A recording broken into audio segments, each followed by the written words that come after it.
ਉਸਤਾਦ ਜੀ ਉਹ ਜਿਹੜੇ ਜਾਂਦੇ ਨੇ ਉੱਤੇ, ਉੱਥੋਂ ਤੁਸੀਂ ਆਪਣਾ ਕਸਟਮਾਈਜ਼ ਵੀ ਆਪਣਾ ਨਾਂ ਲਿਖਵਾ ਸਕਦੇ ਹੋ। ਜਦੋਂ ਚੱਲੇ ਨਾ ਅਸਮਾਨਾਂ ਦੇ ਡਾ ਤੇ ਉੱਤੇ ਲਿਖਿਆ ਜਾਏ ਖੁਸ਼ ਆਮਦੀਦ ਦੀਆਂ ਸਜਾਦ ਜਾਨੀ, ਉਹ ਬਣਵਾਉਣੇ ਯਾਰ। ਅੱਛਾ ਜੀ, ਬਣਵਾਉਣੇ। ਲੇਕਿਨ ਉਹ ਯਾਰ ਛੁਰਲੀਆਂ ਤਾਂ ਬਣਾ ਕੇ ਦਿਓ ਮੈਨੂੰ 100 200। ਉਹ ਜਿਹੜੀ ਤਾਂ ਨੂੰ ਜਾਂਦੀ, ਤਾਂ ਨੂੰ ਜਾ ਕੇ ਜਦੋਂ ਫਟਦੀ ਉੱਤੇ ਲਿਖਿਆ ਜਾਏ ਸਜਾਦ ਜਾਨੀ। ਰੰਗ ਬਰੰਗ। ਹਾਂ ਉਸਤਾਦ ਜੀ ਤੁਹਾਡੀ ਸਾਲਗਿਰਾ ਤੇ ਫਿਰ ਚਲਾਵਾਂਗੇ। ਹਾਂ ਮੈਂ ਕਹਿੰਦਾ ਉਸਤਾਦ ਜੀ ਨਾ ਸੀਕ੍ਰੇਟ ਹੋਣੇ ਚਾਹੀਦੇ ਆ ਥੋੜ੍ਹੇ। ਮਤਲਬ ਰੰਗ ਦੀ ਬਾਲਟੀ ਜੋ ਟੋਕਨ ਨਿਕਲਦਾ ਵਾ ਉਹਦੇ ਵਿੱਚ ਤਸਵੀਰ ਉਹਦੇ ਨਿਕਲੇ। ਵਿੱਚੋਂ 500 ਵਾਲਾ ਜਾਨੀ ਨਿਕਲਿਆ। ਵਾਹ ਵਾਹ ਵਾਹ, ਮੈਨੂੰ 500 ਵਾਲਾ ਜਾਨੀ ਨਿਕਲਿਆ। ਕਿਆ ਕਹਿੰਦੇ 300-500 ਵਾਲੇ ਜਾਨੀ ਇਕੱਠੇ ਕਰਾਂਗਾ ਫੇਰ ਇੱਕ ਮੈਨੂੰ ਮਿਲਣੀ। ਤਾਂ ਜੀ ਉਹਦੇ ਨੰਬਰ ਖੇਡਦੇ ਉਹਨਾਂ ਦੇ ਕਾਗਜ਼ ਨਹੀਂ ਜਾਣ ਨਹੀਂ ਹੁੰਦਾ। ਆਹੋ ਯਾਰ ਮੇਰਾ ਉਹ ਵੀ ਤੇ ਆਵੇ ਨਾ ਜਿਹੜਾ ਬੱਚੇ ਚੀਜ਼ਾਂ ਲੈ ਕੇ ਆਉਂਦੇ ਤੇ ਪੂਰਾ ਤਸਵੀਰ ਪੂਰੀ ਕਰਦੇ ਸਟicker।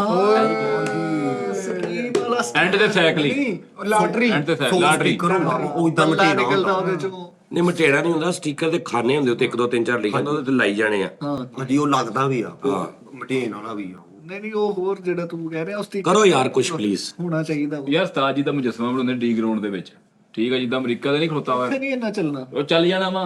ਤਾਜ ਜੀ ਦੇ ਹੱਥ ਚ ਮੈਕ ਫੜਾ ਕੇ ਤਾਜ ਜੀ ਐਂ ਖਲੋ ਕੇ ਉੱਥੇ ਰੋਡ ਸ਼ੋਅ ਵਾਲਾ ਨਾਮ ਤੁਹਾਡਾ ਸਾਰਾ ਨਿਜ਼ਾਮ ਮੁੱਕ ਗਿਆ ਯਾਰ ਇਦਾਂ ਕਰਦੇ ਆ ਜਿਹੜੀ ਅੱਵਲ 2 ਮਿੰਟ ਨਹੀਂ ਬਣਦੀ, ਉਹ ਜਿਹੜੇ ਹਿੰਸੇ ਹੁੰਦੇ ਆ ਉਹਦੇ ਤੇ ਉਸਤਾਦ ਜੀ ਦੀ ਫੋਟੋ ਬਣਵਾ ਦੇਣੇ। ਲੇਕਿਨ ਉਹ ਦੀਵਾਰਾਂ 'ਚ ਚੁਣੀਆਂ ਜਾਣੀਆਂ ਵਾ ਫਾਇਦਾ। ਤੇ ਇਹੀ ਤੇ ਨਾਮ ਹਰ ਘਰ ਦੀ ਬੁਨਿਆਦ ਜਾਨੀ ਤੋਂ ਸ਼ੁਰੂ ਹੋਈ ਹੈ। ਆ ਜਿਹੜੀਆਂ ਬੀਬੀਆਂ ਪਰਾਤਾਂ ਵਜਾਉਂਦੀਆਂ ਮਹਿੰਦੀਆਂ ਤੇ, ਜੇ ਪਰਾਤ ਮੁੰਦੀ ਕਰਦੀ ਉੱਤੇ ਤਸਵੀਰ ਹੋ ਬਟਾ ਉਸਤਾਦ ਜੀ ਆ ਜਿਹੜੀ ਪੈਂਥਰ ਦੀ ਟੂਬ ਆ, ਇਹਦੇ ਟੂਬ ਖੋਲਣ ਨਾਲ ਇੱਕ ਸਟicker ਉਸਤਾਦ ਜੀ ਦਾ ਨਿਕਲਿਆ। ਤੂੰ ਸਾਰੇ ਸਟicker ਹੀ ਕੱਢੀ ਜਾਂਦਾ ਹਰ ਜਗ੍ਹਾ।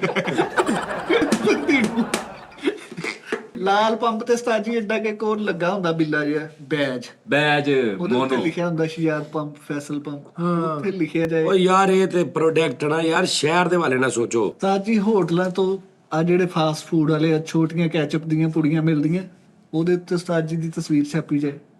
ਪਤਾ ਚੱਲੇ ਕਿ ਯਾਰ ਉਸਤਾਦ ਜੀ, ਕਿਉਂਕਿ ਇਸ ਹਵਾਲੇ ਨਾਲ ਕਿ ਤੁਸੀਂ ਇੱਥੇ ਕਿਚਨ 'ਚ ਕੁਕਿੰਗ ਵੀ ਕਰਦੇ ਹੋ। ਕੀ ਬਾਤ, ਇਹ ਤੁਹਾਨੂੰ ਸਿੱਧਾ ਸਿੱਧਾ ਇਹ ਖਰਾਜੇ ਤਹਿਸੀਨ। ਕੀ ਬਾਤ।